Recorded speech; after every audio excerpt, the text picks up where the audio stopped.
From Hollywood, it's time now for... Johnny Dollar. Marty Bruce, Johnny, at Worldwide Mutual. Oh, hi, Marty. How are you? Did you ever hear of the Ling Buddha? Nope, I'm afraid I never. It's probably the most valuable piece of jade there is. A little statue not more than 3.5 inches high. Made during the Ling dynasty. And you've insured it? Yes. For how much? $40,000. So what's happened to it? I don't know. I don't know if anything's happened to it. Well, if nothing's happened to it... I'm not even sure of that. Huh? That nothing's happened to it. Come on over here and let's talk about it, huh? Yeah, I think I'd better.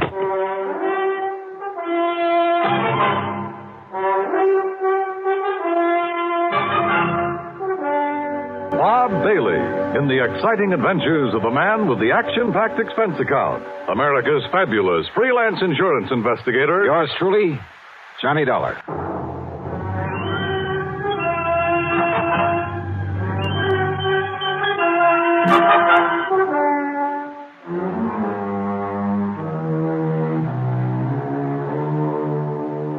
Expense account submitted by Special Investigator Johnny Dollar to the Worldwide Mutual Insurance Company, Home Office, Hartford, Connecticut. Following is an account of expenses incurred during my investigation of the Ling Buddha matter.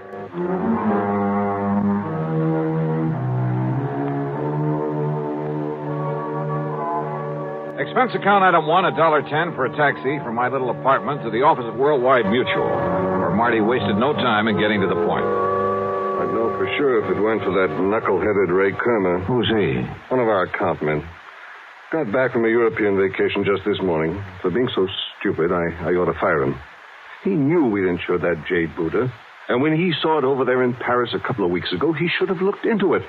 Found out what it was doing there. Doing just exactly where, Marty? In a dingy little antique shop, somewhere on the Rue de la something or other. He didn't even have sense enough to get the address or the name of the place. Oh, where was it supposed to be? Locked up in the home of the late Darrell Harcourt up in Boston. And of course it isn't. Well, that's the point. I don't know. There's been no report of a theft. Well, if somebody's seen it in Paris... Is that Buddha pretty well known among collectors and so on?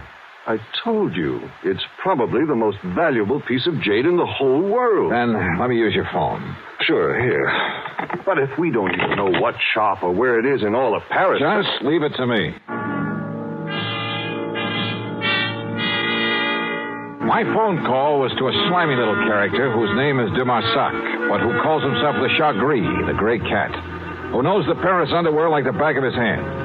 He'd been a lot of help to me some months before in locating a painting that was stolen from my good friend and the actor and art collector Vincent Price. Certainement, Monsieur Dollar. If you are willing to pay me well... If you can dig up the information I want, I'll mail you a check for $100 American immediately. Oh, now, Johnny... Only 200? What you call bucks for my inestimable services? Oh, monsieur. Okay, 200. Now listen. There's a little idol, the Ling Buddha. Yes, I know it well. Oh? I saw it only this morning, here in Paris. Where? At the shop of Monsieur Dubuisson on the Rue des Pas de l'Amour. Yes, it was smuggled in only a few weeks ago. And the price on it? Well, for such a rare and exquisite piece, most reasonable. How much? 32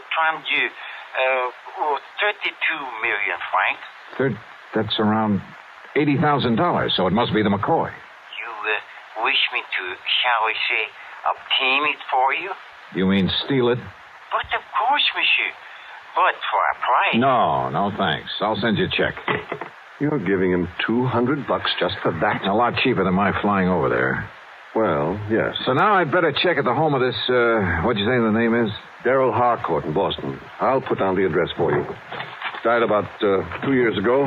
Home's in charge of his old housekeeper, a Mrs. Mary Haskell. And I take it his property hasn't been disposed of yet. His fine old tapestries and furniture, yes, will to various museums here. Thanks.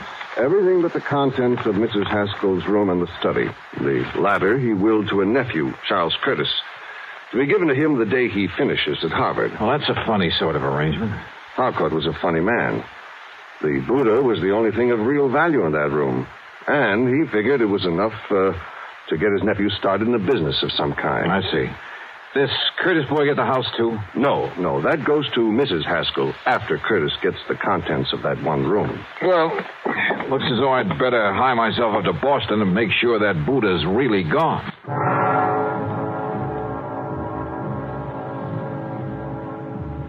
Item 2, the $200 check to my informant in Paris, who was sure he'd seen the Ling Buddha, was sure it had only arrived there recently. But if so, why hadn't it been reported missing from the home of the late Darrell Harcourt up in Boston? Item 3, $50 deposit on a rental car. When I reached Boston, I headed west on Beacon Street, a couple of miles beyond Kenmore Square, and there on a little side street found the Harcourt home. It wasn't much of a place anymore. The lawn and garden had been neglected, and the building itself was in need of repair. The doorbell was the old-fashioned kind. Yes? Mrs. Haskell, I'm Johnny Dollar, insurance investigator. Oh, of course. Do come in, Mr. Dollar. Rather dismal, desolate, isn't it? You live here all the time? I am responsible for this house until the terms of the will are fully met. That's when Charles Curtis finishes school. Yes. Of course, my own quarters at the back are as tidy as they've always been, and Mr. Harcourt's study is exactly as it was when he passed away. I want to see that study, Mrs. Haskell. Oh, no, Mr. Dollar. It's to be left as it is until Master Charles opens it to claim his inheritance. You're talking about the Ling Buddha. And the furniture and books and things. How long since you've seen that little jade idol? Why, not since Mr. Harcourt died. I locked the door, and it hasn't been opened since, except that Well, I'm sorry, but I have to look around in there. But, Mr. Dollar... You have the key? Of course. I keep it on this chain about my neck at all times. Let me have it, please. But, Mr. Dollar... Listen, I can get a court order if necessary, but it would only waste time. But how am I to know if you're even... Well, that is... Here, my credentials. I'm a fully authorized agent of the company that insured that Buddha. But I'm responsible. Has it occurred to you, Mrs. Haskell, that the Ling Buddha might possibly have been stolen? That's impossible. Is it? Okay, where's the study? I'll go with you. By all means. And I'll open the door. Here, now. This door looks a couple of inches thick. Just like the one to the library, where Mr. Harcourt kept all his lovely tapestries. Oh, dear, look at all that dust. Dust is right. It was on everything. The accumulation of a couple of years. On the desk, the chairs, the oaken floor, bookshelves, and tables. The room was dark and gloomy. Yes. It looks just the same, except for all this horrible dust. But as I told you, Mr. Dollar, this is the first time the door has been opened. Yeah. Now, where is the... Oh, I hope you didn't hurt yourself. No, I just didn't see it. But he always insisted on keeping the electric fan on that little table next to the door. Yeah. Now, where's the Buddha? In the little wooden casket on the desk. Now, let's see.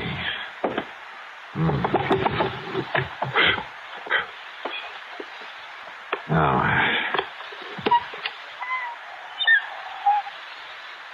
Well... I was afraid of this. Afraid of what, Mr... Oh, no. It's gone. The Buddha's gone. Yeah. Oh, no. I searched the room thoroughly and found no trace of the Ling Buddha. Somehow, someone had got in that locked room and stolen it. It must have happened recently. A piece as valuable as that wouldn't be allowed to lie around for long. Dvorak had told me it arrived in Paris only a few weeks ago, and I had no reason to doubt it. But how could anyone possibly have got in there without leaving marks in the dust that swirled about our feet every time we moved? That showed a clear imprint of every step we made. That left a mark on everything I touched. Oh, dear, Mr. Dollar, this is terrible. You're sure you have the only key to this room, Mrs. Haskell? Yes, it was entrusted to me to prevent this very thing. Oh, dear. What about the nephew, Charles Curtis? No, I'm sure he's never had one. You think he could have got hold of yours and had a copy made? No, impossible, Mr. Dollar. Oh, dear. Where is he? At school at Harvard. I think I'd better see that boy. Well, certainly you can't think that Master Charles did this. I don't know what to think yet. Tell me, you're absolutely sure you've let no one in here since Mr. Harcourt died? You can tell by the dust over everything that no one has been in here. Not for years. You're sure of that? Absolutely. Well, except for the federal tax man, of course, the appraiser for the estate. Oh? When was that? A month or so after Mr. Harcourt passed away. And yet the piece showed up in Paris only a few... I was with him, Mr. Dollar, and so was the attorney. Who is the attorney? Mr. Howard Bancroft in town. Do you have his address? His office is just off Copley Square. Uh-huh. Then I've got two people to see, Charles Curtis and Howard Bancroft. Mr. Dollar, about Master Charles. He's a good boy. Oh, yeah, I'm sure. You simply can't think that he... And anyhow, no one could have gotten here without leaving a trail. Mr. Dollar... Now, look, I want you to close up this room again and leave it closed. I'll be back. Please, Mr. Dollar, about Charles, listen to me. Maybe later, Mrs. Haskell. Later? Yeah, after I've talked to him.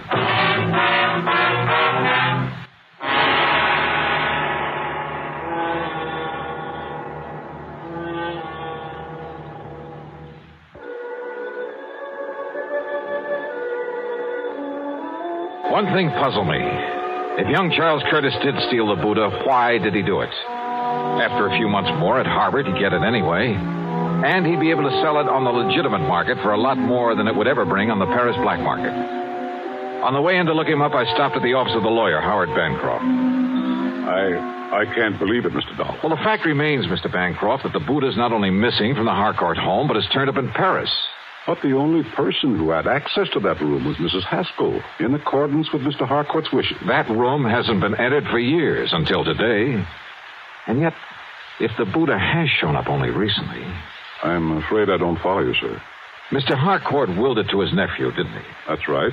Charles Curtis, when he finishes school. And he willed the house to Mrs. Haskell, didn't he? Yes, and it will be little enough reward for her years of service to him. How do you mean? Mr. Harcourt paid her very little during all those years. She, and I too, quite frankly, felt she was entitled to a great deal more. You see, his really valuable things, the collection of tapestries, he willed to various museums. So I understood. They were kept in an hermetically sealed room, the library. Hermetically sealed? Practically.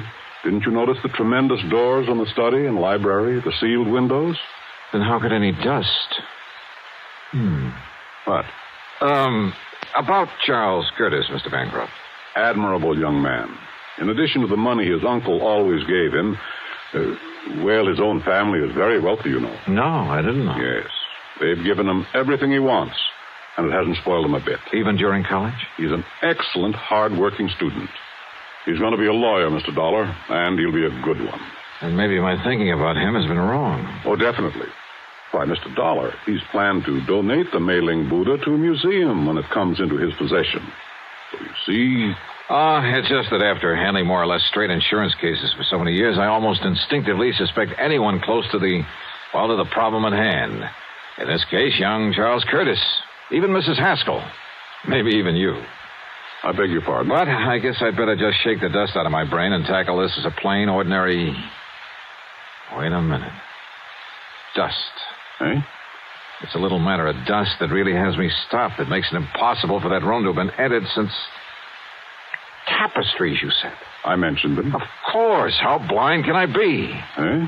Look, you better get ready for some legal action on behalf of your client, the late Mr. Darrell Harcourt. What? I'm going to play a hunch, Mr. Bancroft. Maybe it's all wrong. Maybe it's crazy. But I'm going to play it to the hilt.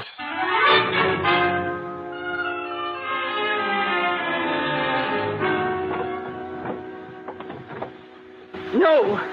Mr. Dollar, you can't do this. You have no right. Now, we'll see about that. These are my own personal things. I don't believe you're an insurance investigator Please, at all. whatever you like. Have you a warrant to search my room this way? No. No, you're just some thief, some... Uh-huh. Oh. Yeah. This bank book in your name. No, you give me that. Oh, no. Uh-huh.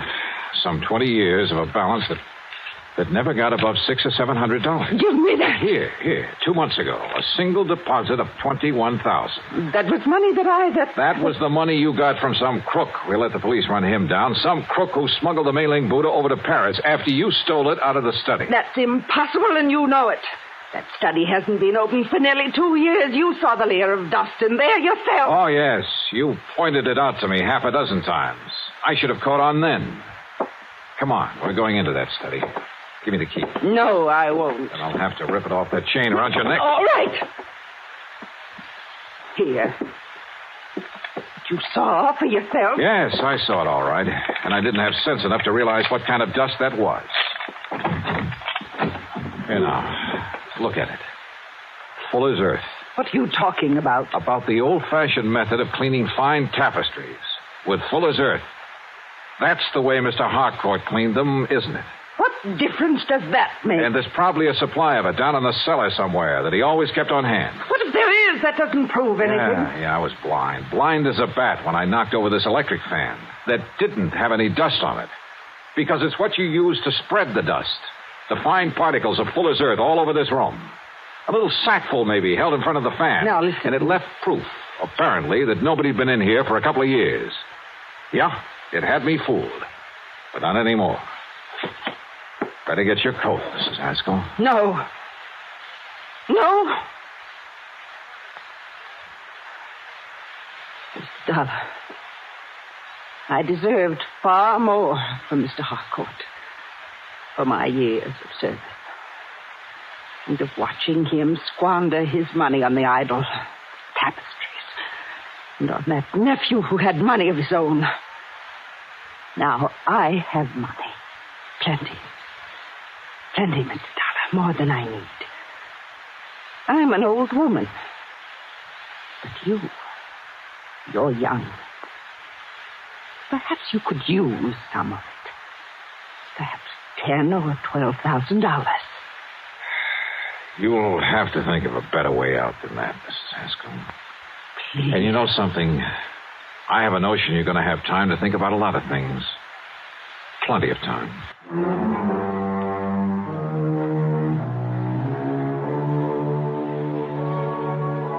Yeah, I know. The Ling Buddha still has to be brought back from Paris. Maybe I'll get the assignment. Maybe it'll go to one of our regular foreign investigators. As for Mrs. Haskell, well, I'm sure Mr. Bancroft will lose no time in taking whatever steps are necessary.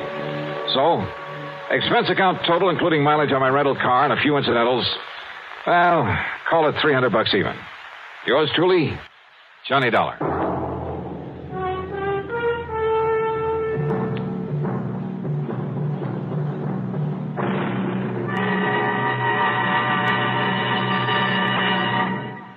Now, here is our star to tell you about next week's story. Next week, well, far be it from me to get up on a soapbox, but I hope you'll make a point of listening to it.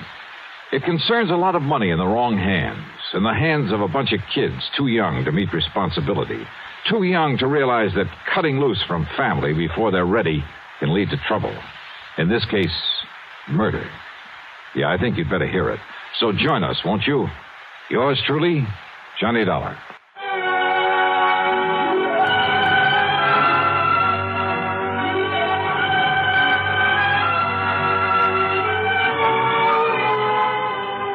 Yours truly, Johnny Dollar, starring Bob Bailey, originates in Hollywood and is written, produced, and directed by Jack Johnstone. Heard in our cast were Virginia Gregg, Paul Duboff, Will Wright, and Forrest Lewis.